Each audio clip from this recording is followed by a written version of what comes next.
bölge şöyle bir ciddi sorunla karşı karşıya. Türkiye'nin en yoksul kesiminden oluşuyor.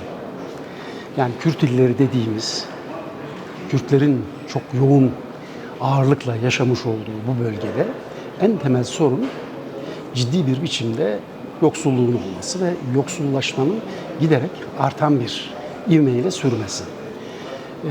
Bir de tabii ki bölge dışarıya göç de veriyor. Aynı zamanda dışarıdan da göç alan bir bölgede konumunda. Bununla beraber tabii hayat çok pahalı hale gelmeye başladı. Türkiye'deki genel olarak enflasyonun yüksekliği bölgede çok daha ağır hissediliyor. Şimdi bütün bunların tabii ki bir görünürde nedenleri var. Bir de görünmeyen, konuşulmayan nedenleri var. Şimdi görünürdeki nedenlerine bakınca bir iki istatistik aslında bize bunu anlatıyor. TÜİK'in kendi verilerine göre 2025 yılında Türkiye genelinde hane başına gelir 387 bin TL yıllık hane başına ortalama 85 milyondan bahsediyoruz.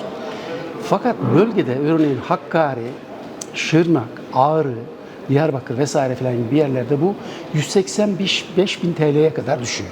Bu ne demektir? 1/3 ya da 1/3'ün azın altında bölge insanı ortalama olarak gelir elde ediyor. Aslında bütün mesele burada başlıyor. Son derece eşitsiz bir gelir var, gelir dağılımı var. Ve bunun sonucunda da bölgede bir yoksulluk almış başını gidiyor. Bu tabii ki yoksulluğa neden oluyor dedik. Çünkü insanlar gelirleri çok düşük olunca en temel gıda maddelerinden bile faydalanamıyorlar. Mesela Türk İş adlı bir sendika konfederasyon var.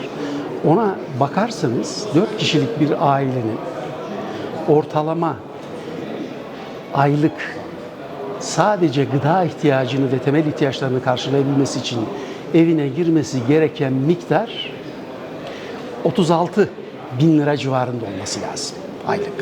4 kişilik bir aile. Bu açlık sınırı deniyor. Yani temel gıda ve temel diğer ihtiyaçlar. Bir de bunlara işte konutlu, şuydu, buydu vesaire filan gibi giyimdi ihtiyaçları kattığınız zaman, seyahatli gibi ihtiyaçları kattığınız zaman yoksulluk sınırı diye bir kavram karşımıza çıkıyor. Orada da bu sınır 126 binin üzerinde. Şimdi şöyle düşünün.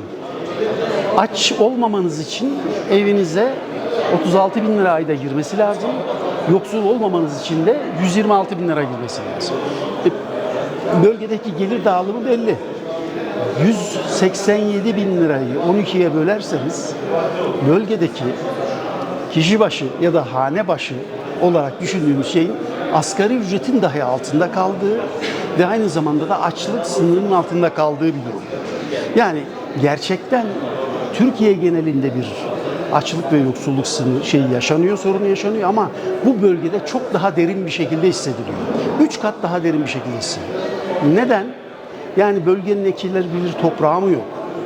Bölgenin sulanabilir arazisi mi yok? Bölgenin doğal kaynakları mı yok? Bölgedeki insanlar çok mu yaşlı, üretemiyorlar mı? Bütün bu açılardan baktığımız zaman çok farklı bir tabloyla karşılaşıyoruz. O da şu, bir kere bölge nüfusu genç. Bir ekonominin ayakta kalabilmesinin en temel koşullarından bir tanesi genç nüfustur.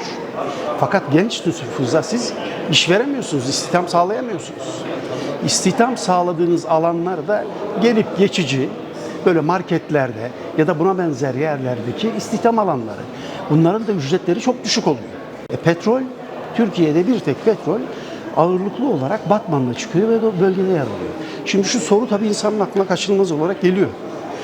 Bu kadar zengin, genç nüfusu da fazla ve gayretli, çalışkan insanların bulunduğu bir bölgede bunca yoksulluk, bunca açlık niye?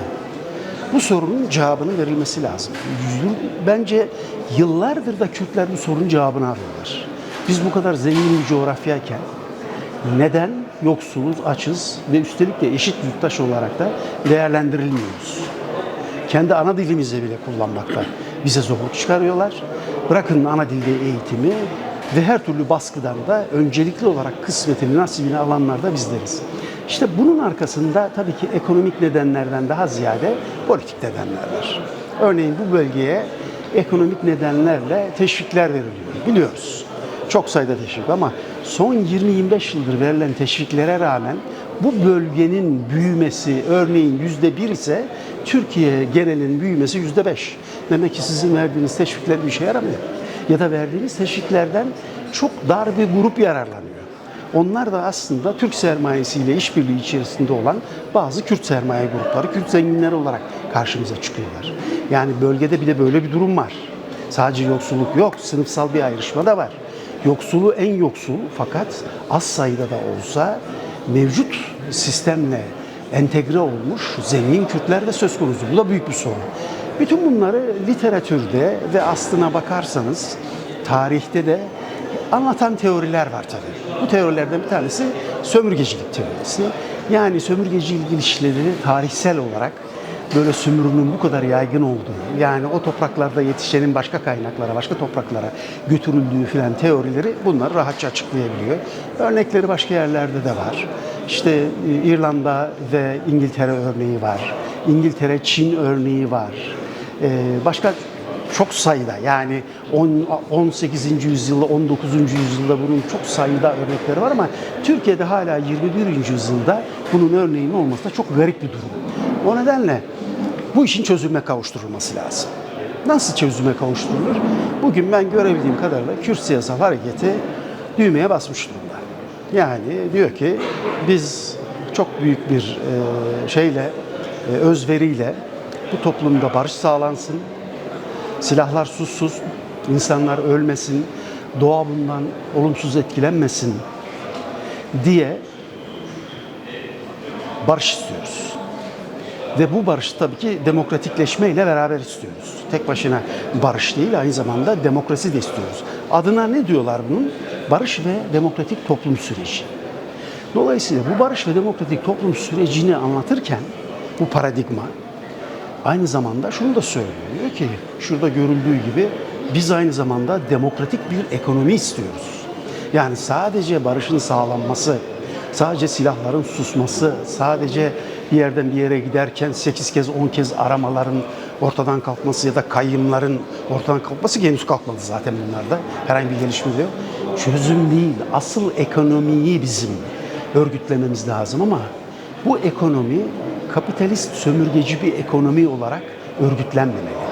Kendi deyimleriyle Kürtler bunu kapitalist moderniteye karşı bir kapitalist demokratikleşme olarak anlatıyorlar. Dolayısıyla demokratik modernite olarak anlatıyorlar. Onun da özünde demokratik bir ekonomi var. Burada bugünlerde yapılan sempozyumlarda, konuşulanlarda aslında bu. Ben de bu sempozyumlarda bir görev aldım. Bir konuşma yaptım ve söylediğimiz şeyler de şunlar çok özetle. Evet, bu ülke artık kendisiyle, halklarıyla barışmak zorunda ve özellikle de dışarıdaki konjonktüre baktığımız zaman bu barışın artık negatif bir barıştan, yani silahların sustuğu bir barıştan pozitif bir barışa, yani kalıcı bir barışa evrilmesi lazım. Bunun için de Kürtlerin taleplerinin yerine getirilmesi lazım. Eşit yurttaşlığın gerektirdiği her türlü talebin statüde dahil olmak üzere yerine getirilmesi lazım. Ama bunun paralelinde yerine getirilmesi gereken şeylerden bir tanesi Kürtlerin kendi bölgelerinde, kendi demokratik ekonomilerinde kurmalarının önünün açılması lazım. Ne diyor Kürtler burada? Diyorlar ki biz demokratik ekonomiden kastımız bir ekonomik faaliyetten en çok kim ya da kimler etkileniyorsa o ekonomik kararlar onlar versinler. Bizim kararımız Ankara'dan, merkezden verilmesin. Neyi nereye harcayacağın, ne kadar harcayacağın, bütçenin ne olacağı buradan belirlenmesin. Bize bu konuda bir özellik tanınsın. Biz kendi kararlarımızı kendimiz verelim. Çünkü faturasını da biz ödüyoruz bunun, nemasını da biz görelim. Bölge halkı böyle kalkanır. Bunu talep ediyorlar. Bunun adı nedir? Bunun adı yerelleştirmedir. Yani kararların yerelleştirilmesi ve karar mekanizmasının demokratikleştirilmesi. İşte bu bağlamda doğrudan demokrasi dediğimiz, bazen de radikal demokrasi olarak anlattığımız modelleri aslında öneriyorlar. Bu bakın dünya içinde yeni bir şey, Türkiye için de yeni bir şey. Bunun kıymetini gerçekten bilmek lazım. Bu modelin içerisinde neler var? Emeğe saygı var. Bu modelin içerisinde doğaya saygı var. Bu modelin içerisinde kadının güçlendirilmesi var. Bu modelin içerisinde engellilerin haklarının tanınması var. Bu modelin içerisinde diğer kimliklerin ve etnisitelerin haklarının ve statülerinin tanınması var. Özgürlüklerinin tanınması var. Dolayısıyla bunu siz genişletilmiş bir sosyalizm olarak da düşünebilirsiniz. Yani bugünün sosyalizmi nedir diye söylerseniz emek haklarının yanı sıra bunların da konulduğu bir sosyalizm olarak anlatmak mümkündür. Ve bana kalırsa bu paradigma bunu anlatıyor.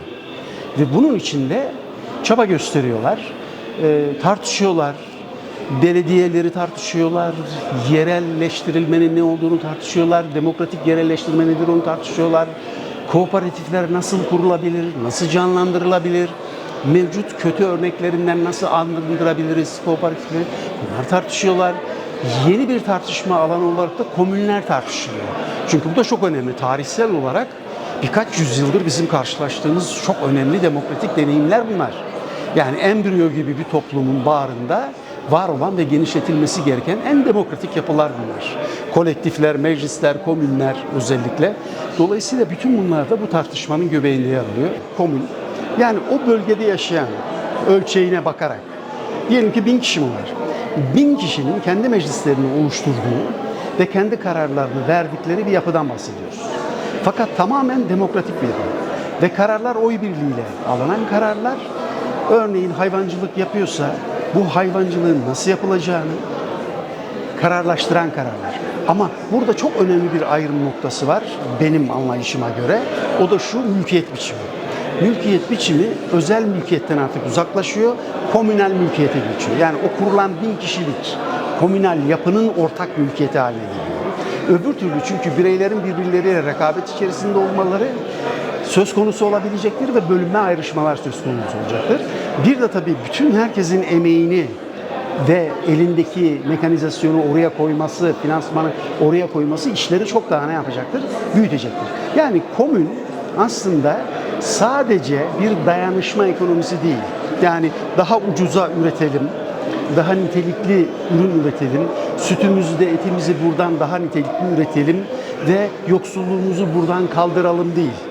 Bu işin çok önemli parçası. Yoksulluğa karşı önemli bir şey. Komün aynı zamanda işsizliğe karşı da bir çözüm. Çünkü sizi o komün içerisinde çeşitli biçimlerde çalıştırıyorlar. Onun üretimi var, tüketimi var, dağıtımı var, kooperatifler ayağı var, birçok şeyi var. Böylece siz ekonomiyi ne yapıyorsunuz? Eve getiriyorsunuz aslında. Yani ulusal çaptaki bir ekonomi eve getiriyorsunuz. Türkiye'nin her tarafında bunların oluştuğunu düşünebilirsiniz, bu komünleri. Bu diyelim ki bir hayvancılık komünü, bir başka yerde sanat komünü kurulabilir, bir başka yerde giysi komünü kurulabilir. Yani bu tür üretimlerin olduğu çok çeşitli komünler kurabilmek mümkün. Ama yine dediğim gibi buradaki asıl önemli olan bunun bir toplumsal bir örgütlenme altında olması, kararların demokratik bir şekilde verilmesi. İkincisi de mülkiyetin kesinlikle ortak mülkiyet, komünel mülkiyete ait olması. Ürettiniz, ne yapacaksınız bunları? Kendi ihtiyacınızı ürettiğiniz kadar dışarıya da satmanız lazım bunu. İşte dışarı dediğimiz başka komünlere ya da belediyelere ya da kooperatiflere verdiğiniz takdirde bunu piyasa fiyatının altında veriyorsunuz. Ve her türlü şeyden uzak. Yani hani zehirli ham maddeden bitki ürettiğinizi düşünün aynı şekilde. Ya da yem, hayvana verdiğiniz yemden de düşünün. Bütün bunlardan uzak, daha sağlıklı besinler üretebilme, ürünler üretebilme şansına da sahipsiniz. Ve tabii ki belediyeler kendi işlerinde bunları satın alabilirler. Kooperatifler bunları tüketici kooperatifi olarak satın alabilirler ve karşılıklı bir alışveriş olur. Yani bir tür paranın daha az kullanıldığı, daha çok takasın yapıldığı, birbirleriyle yapıldığı bir modellemeden bahsediyoruz. Burada ne yok? Dikkat edin. Burada tekeller yok.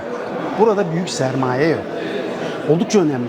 Burada büyük sermaye yok ve tekeller yok. Zaten komünler de tekellere ve büyük sermayeye karşı da bir panzehir olarak karşımıza çıkar. Tarihte de hep öyle olmuştur. O nedenle ben bu çabayı çok değerli buluyorum. Diğer yerelleştirme örnekleriyle beraber bunun daha çok tartışılması ve inşasının gerekli olduğunu düşünüyorum. Yani bu çok küçük bir ölçekte olursa bu. Buradan çıkacağı bir soru şu: halka anlatmak zorundayız. Çünkü bu halka yüzyıllardır her koyun kendi bacağından asılır denmiş. Gemisini kurtaran kaptan denmiş. Bireycilik teşvik edilmiş. Özellikle de Fırat'ın batısında bunlar çok daha yaygın. Millet birbirinin gözünü oyar hale gelmiş. Tüketici, üretici. Bizim bu bireycilikten, bencillikten kurtulup ortak bir sosyal projeye doğru dönüştürmemiz lazım. Komün aynı zamanda işte bizim o sosyalizm fikriyatının da deneyimlendiği bir yerdir. Sosyalist demokrasinin de deneyimlendiği bir yerdir. O anlamda sadece bir dayanışma ekonomisi değil, aynı zamanda bir siyasal projedir, toplumsal projedir. Bir yaşam biçimidir. Yani komünel yaşam bir yaşam biçimidir. Böyle genellikle çok eskilere mi götüreceksiniz bizi 1000 yıl, 2000 yıl öncesindeki gibi öyle mi yaşayacağız? Öyle değil aslında. Fikir o ama tabii günün çağın koşullarına uygun olarak teknolojilerle beraber, teknolojiyi de iyi kullanarak ama insanı ve daha da doğrusu doğayı her şeyin üzerinde tutarak, kar güdüsünü ortadan kaldırarak, toplumsal ihtiyaçları görerek üretim, tüketim yapmak ve hayatı yaşamaktır.